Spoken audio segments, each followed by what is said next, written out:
Hi everybody, Mr. Troy here. I've got a lesson for you that comes to you in two parts. So the first part is all about lines. This is for lines that are distinct lines that have non-zero slopes. So distinct means we're talking about two different lines. And non-zero slope means we're going to forget the special cases. We're also going to not have undefined slope.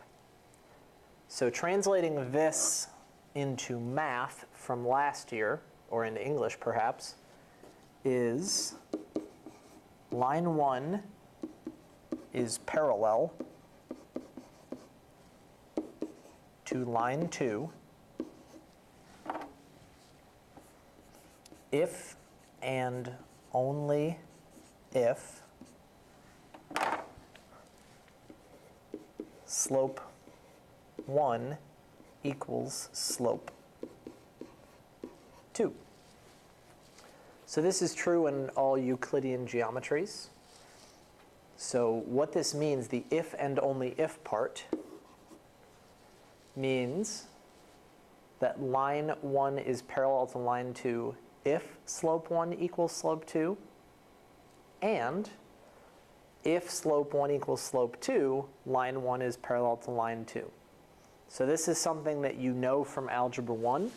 Remember, you need to have the difference between the definition of parallelism, which is lines that don't touch, and characteristics like same slope and different y-intercept. You need to keep those separate. Next part. Line 1 is perpendicular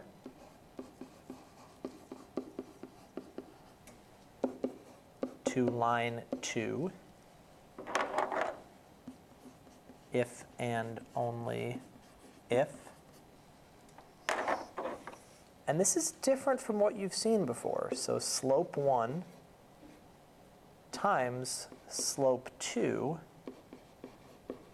equals -1. It's equivalent to what you learned. So you learned opposite reciprocal, take a slope, multiply it by its opposite reciprocal, and you get -1. But the reason why we say that instead of opposite reciprocal slopes is not really important for this video. Okay, so at this point, I want you to pause the video, and I want you to do questions, I suppose 1, 2, and 3, which are on the left side of your handout. It should start with find the slope of 2x plus 3y equals 12.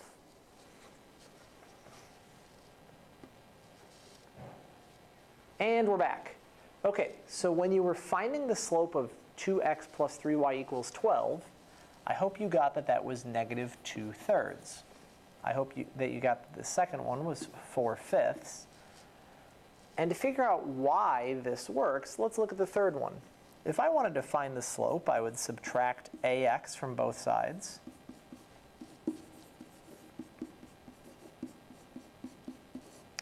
And then I would divide by b. And what I've derived here is that the slope of a standard form line is opposite of a over b. So this is going to be really useful. Okay, I want you to pause the video now, and I want you to try, just for a minute or two, to find the standard form equations of the lines parallel and perpendicular to 2x minus 4y equals 16, just like it says on the right half of your worksheet, except try not to use slope-intercept form. See you in a second.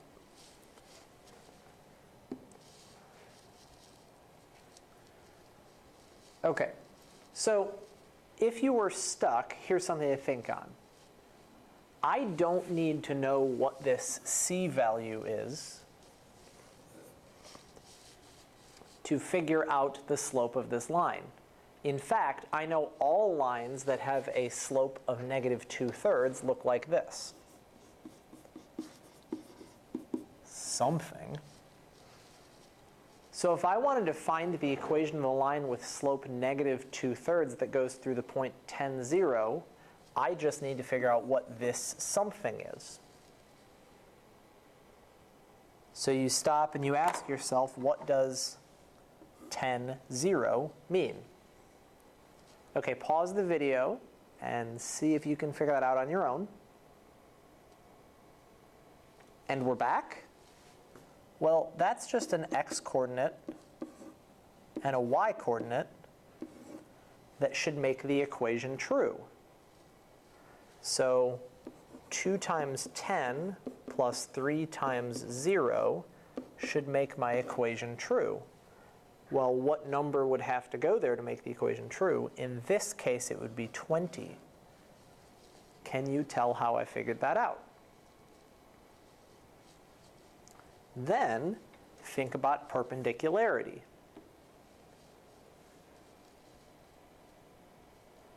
If the line 2x plus 3y equals something has a slope of negative 2/3, what line has a slope of positive 3/2? We can rely on our opposite reciprocal.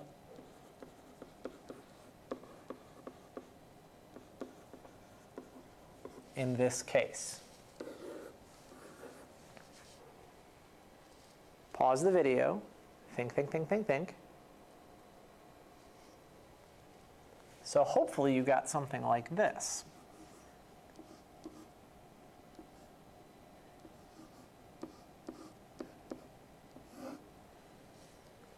And I'll let you fill in the gaps from there.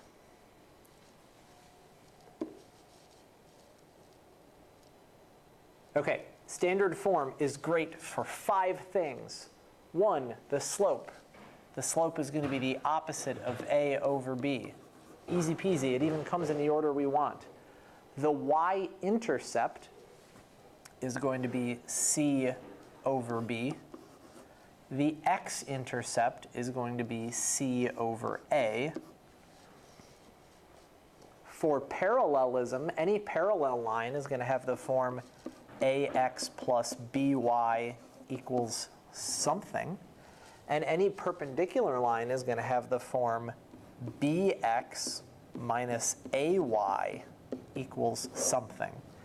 To figure out what these somethings are, all you have to know is something like one point that you're trying to make it fit through. Okay, moving on. So that was the end of the first part of the video. We're on to the second part. This part is function notation. Okay, so I got a bunch of stuff here. I have an equation, which is going to tell me a whole bunch of different things about a function. Okay, my equation is f of x equals 2x. When you were in Algebra 1, you probably just saw this and thought, oh, y equals 2x, which is fine, but this function notation is actually going to be way more useful for us. So this is a function whose name is f. We give functions names for the same reason we give you names, so that we can tell you all apart. Okay? This function's job is to take an input and double it. Every function's job starts with take an input and then something as simple as double it, or something as complicated as subtract 7, take the cube root, divide by 14, and then multiply by 86. This function's input is going to be x. And I'm going to know that because of this x right here. So that's going to tell me, okay, if my input is x, f's job is to double that number and return 2x. F of x is going to be the name of the output when I plug in x, and 2x is going to be the rule that tells me what output I get. So if I give you an input of 3 for the function f, I already told you that f's job is to take an input and double it. So you would know that that output is going to be 6. The name for that output would be f of 3. So our equation would be f of 3 equals 2 times 3. Or we could say f of 3 equals 6. Eventually, we're going to think of this as our independent variable and our dependent variable. Okay. So I'm still going to use this function f. And now I'm going to say that its input is 6z.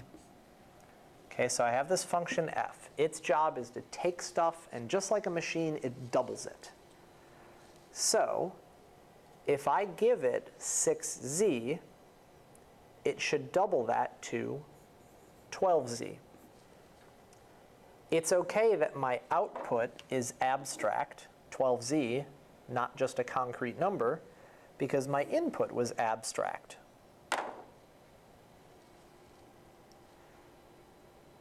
So the name for my output would be f of 6z.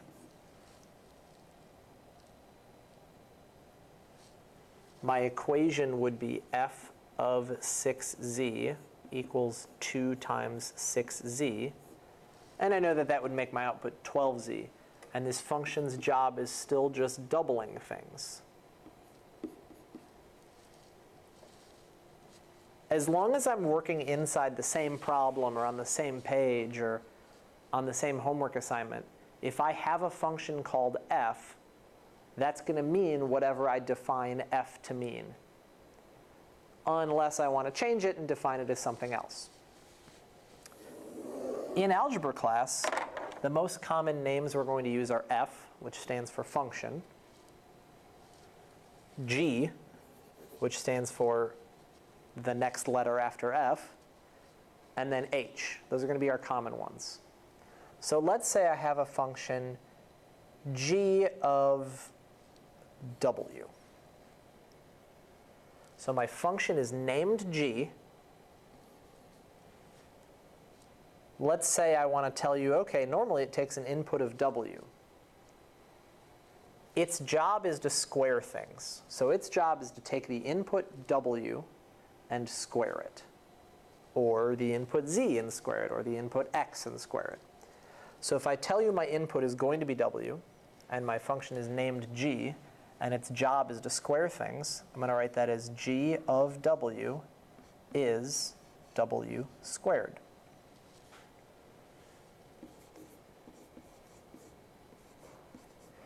When you were in elementary school, a teacher might have explained this to you as, if I plug in smiley face, I get g of smiley face, which is going to give me smiley face squared. So my function, his name is g, and he takes an input,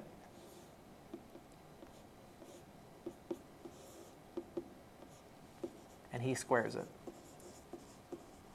So until I tell you, or the book or whatever, tells you that g means something else, you know, as long as you're on that same sheet of paper, or that same test, or that same homework problem, that g always means the same thing. Okay, so a little bit less silly of an example here.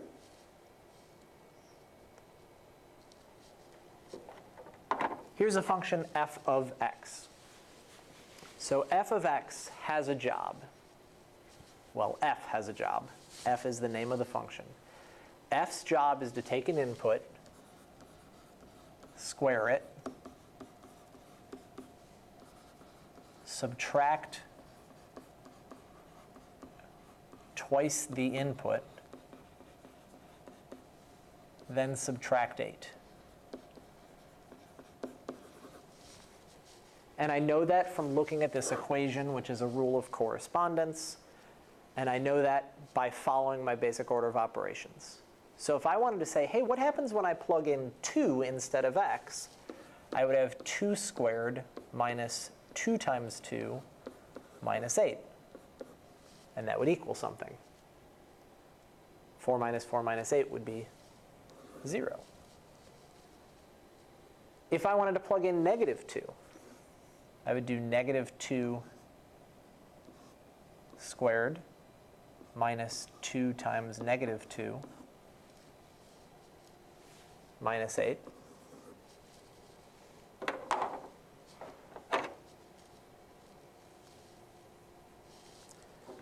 And then I would go and fix my mistake up here. And this one would actually give me 0. Whoops. If I wanted to plug in p, I would get p squared minus 2 times p minus 8. Here I would rely on algebra 1 to tell me if I needed to simplify that to something. Last two are where it gets difficult. If I wanted to plug in 3z, I would do 3z squared minus 2 times 3z minus 8. I would probably simplify that to 9z squared minus 6z minus 8. Okay, last one. I want you to predict what this would look like. Pause the video, write it down. Okay, my input is x minus 1. So what I want is I want x minus 1 to replace each x. So I don't want it to be x that's being squared anymore. I want it to be x minus 1 that's being squared. I don't want to subtract 2 times x. I want to subtract 2 times x minus 1. So it should look like this.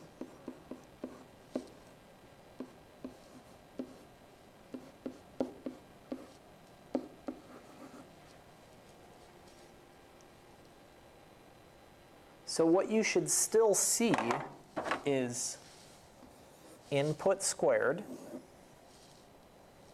minus 2 times the input minus 8. If you're having a little bit of trouble with this x minus 1 business, would it make more sense to you if you did f of z minus 1? Maybe the x is what's confusing you. This is something that's pretty common. Okay, thanks for watching. If you have any questions, ask later. Bye.